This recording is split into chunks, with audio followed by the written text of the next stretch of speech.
Here is a truth that plenty of folks who have been driving for decades have never heard anyone say out loud. The bottle-marked synthetic oil on the auto shop shelf may not actually be synthesized in the way most people picture. It is not just ordinary mineral oil that got cleaned up a little and sold for more. And it is not quite the magic liquid born entirely in a laboratory that the advertising likes to suggest either. The truth sits somewhere right in the middle. And once it clicks, the next time anyone stands in front of that row of shiny bottles, everything looks completely different. Welcome to Secrets of Everyday Things, the channel where everyday secrets are uncovered and explained. Let us rewind a bit, because to understand how synthetic oil is made, you first have to understand why it came to exist at all. Traditional motor oil is created by refining crude oil, that thick black liquid pumped up from the ground. Crude oil is really a chaotic mix of countless hydrocarbon molecules of all shapes and sizes, tangled together with sulfur, wax, nitrogen, and other impurities. When it is refined, workers try to draw out the best lubricating fraction, but no matter how carefully it is filtered, that jumble of molecules is never perfectly uniform. Inside a running engine that is burning hot, that lack of uniformity is exactly where the weakness shows. And then a war came along. In the early 20th century, Germany was desperately short of crude oil. It had almost no oil fields of its own, while a war machine devoured fuel and lubricants without pause. In 1925, two German scientists named Franz Fischer and Hans Tropsch worked out a method that later carried their names. They proved you could take gas, specifically a mix of carbon monoxide and hydrogen, and use heat, pressure, and a catalyst to join those atoms into liquid hydrocarbon chains. In other words, they did not dig oil up. They built oil up from gas. During the war years, German scientists tested more than 3,500 synthetic ester compounds between 1938 and 1944, searching for an oil that could survive the biting cold of the Eastern Front and the ferocious heat inside an engine. That was the moment the idea of an oil that is engineered rather than dug up truly took root. The war ended, but the idea did not die. It moved to the sky. Early jet aircraft posed a problem that ordinary mineral oil simply could not solve. Jet engines ran so hot and worked in conditions so extreme that regular oil would break down, burn, and lose its protective power in the blink of an eye. Only synthetic oil could hold up. It was the demands of aviation that pushed this technology to grow up. By 1972, an American named Al Amatuzio, himself a jet fighter pilot, brought that synthetic oil down from the sky to the ground and created the world's first synthetic motor oil to meet the service requirements of the American Petroleum Institute. From that point on, the stuff once meant for fighter jets began flowing into the cars parked in everyday garages. Now we reach the heart of it, the part so many people have wondered about for years without ever getting a straight answer. How is synthetic oil actually made? Every motor oil, whether conventional or synthetic, begins with something called base oil. Base oil makes up most of the volume in the bottle, and its quality decides most of the quality of the finished product. Here is the interesting part. The oil industry has quietly sorted base oil into 5 groups, numbered 1 through 5. And those 5 groups are the key that unlocks the whole story. Group 1 is the simplest kind. Refined the old way with solvents, still carrying plenty of impurities and uneven molecules. Group 2 has been put through a process called hydrocracking, which means breaking the molecules apart with hydrogen gas under high pressure, producing a much cleaner base oil. Group 3 is Group 2 pushed even further, cracked and refined far more severely at higher temperature and pressure, until it reaches very high purity and an outstanding viscosity index. And this is exactly where millions of drivers have been misled for years. A great many bottles labeled full synthetic sitting right there on the shelf are actually made from Group 3 base oil, which still comes from crude oil, only refined to a point that is nearly perfect. So which part is truly built from nothing? That would be Group 4 and Group 5. Group 4 has a fancy name, polyalpha olefin, usually shortened to PAO. This is the one that is synthesized in the literal sense. People start with ethylene gas, a small and simple molecule, then use a chemical reaction to join those little molecules into larger chains that are even and identical to one another. Group 5 gathers all the rest, and the standout among them is ester oil. a special synthetic oil that clings to metal surfaces and handles heat remarkably well, often blended in to strengthen the formula. These are the very compounds those German scientists spent the war years tinkering with. There is a third road as well, and it answers directly how oil can possibly come from gas. That is gas-to-liquid technology, turning gas into liquid. At Ras Laffan in Qatar sits a plant called Pearl, the largest gas-to-liquid plant in the world, run jointly by Qatar's national energy company and the Shell company.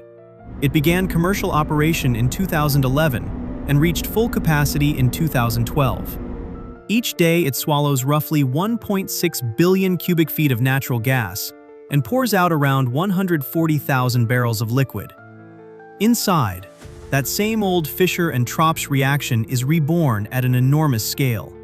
Natural gas is broken down into the most basic molecular building blocks, then rebuilt into hydrocarbon chains that are small, stable, and astonishingly uniform. The base oil that comes out of this process is so pure it runs nearly as clear as filtered water, with almost none of the sulfur, nitrogen, or aromatic compounds that crude oil always drags along. One producer states that its base oil reaches 99.5% purity. Pause on that image for a second. The stuff flowing out of the pipe, clear as spring water, with none of the smell of crude, is the very foundation of an oil that will protect the heart of a car across hundreds of thousands of miles.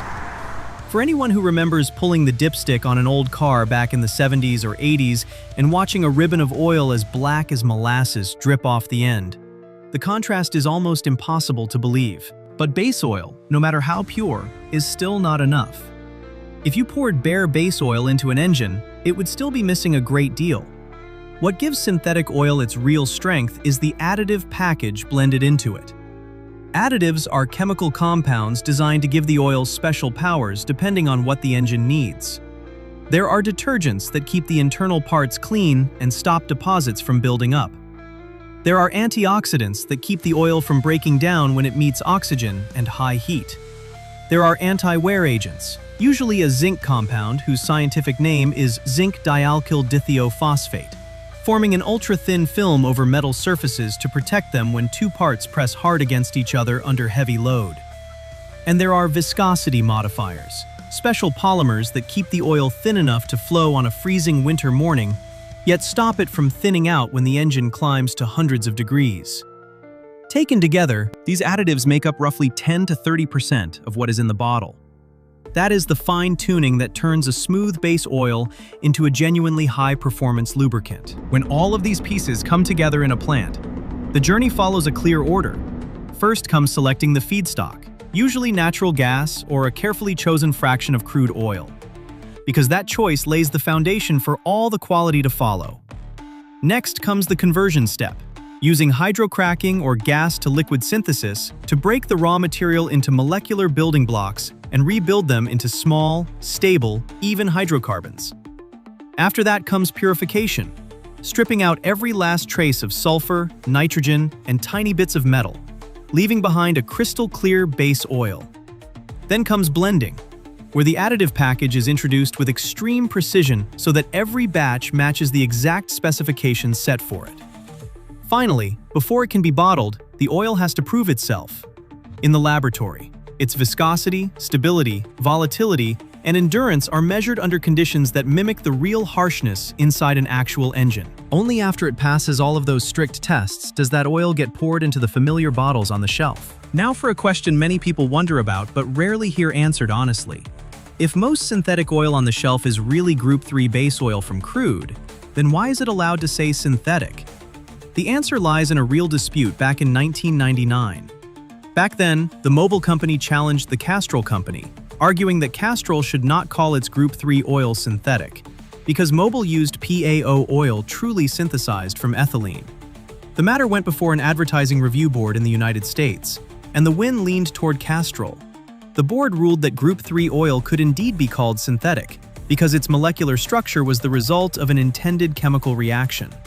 That single ruling permanently changed the meaning of the word synthetic on every oil bottle.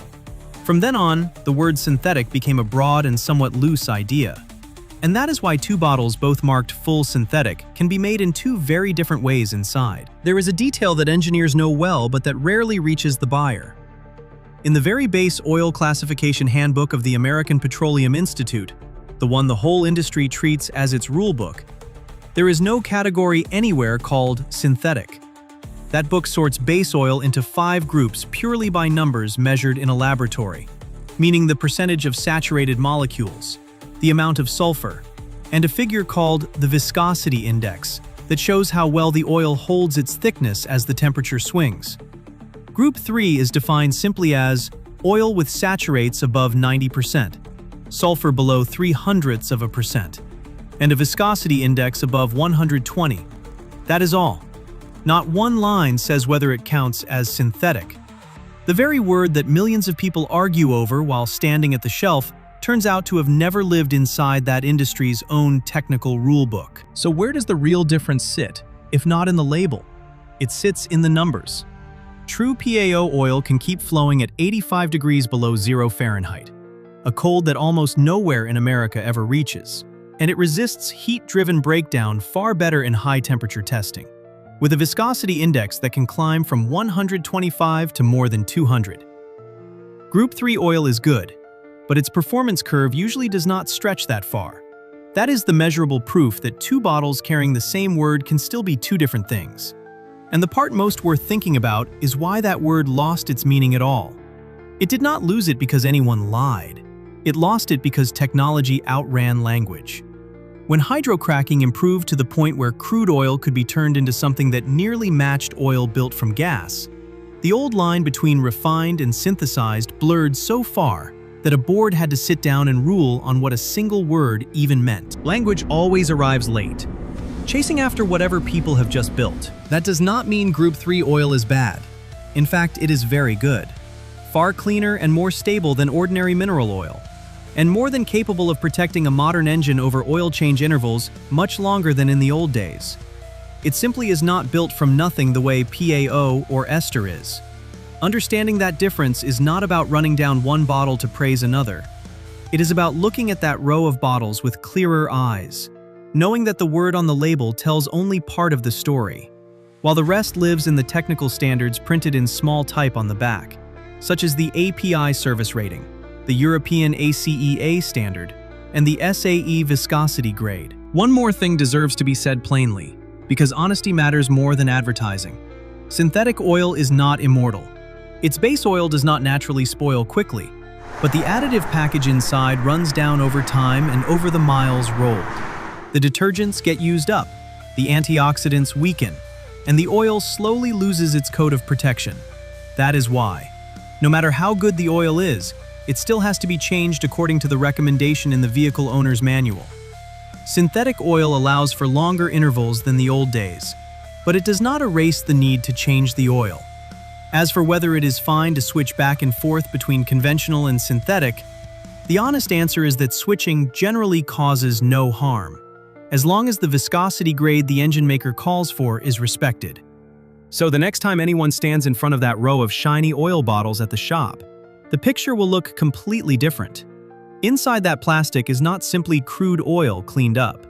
It might be natural gas that was broken apart and rebuilt into oil, or molecules assembled from ethylene in a plant, so pure they run clear as water, then blended with a sophisticated additive package and tested through countless brutal trials.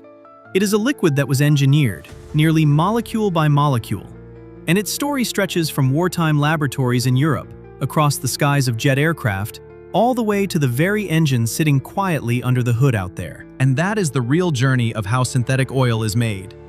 If this story was interesting, leave a comment and share one thing. What was the very first oil ever poured into the first car in your life? And do you still remember what that oil looked like when you pulled the dipstick up?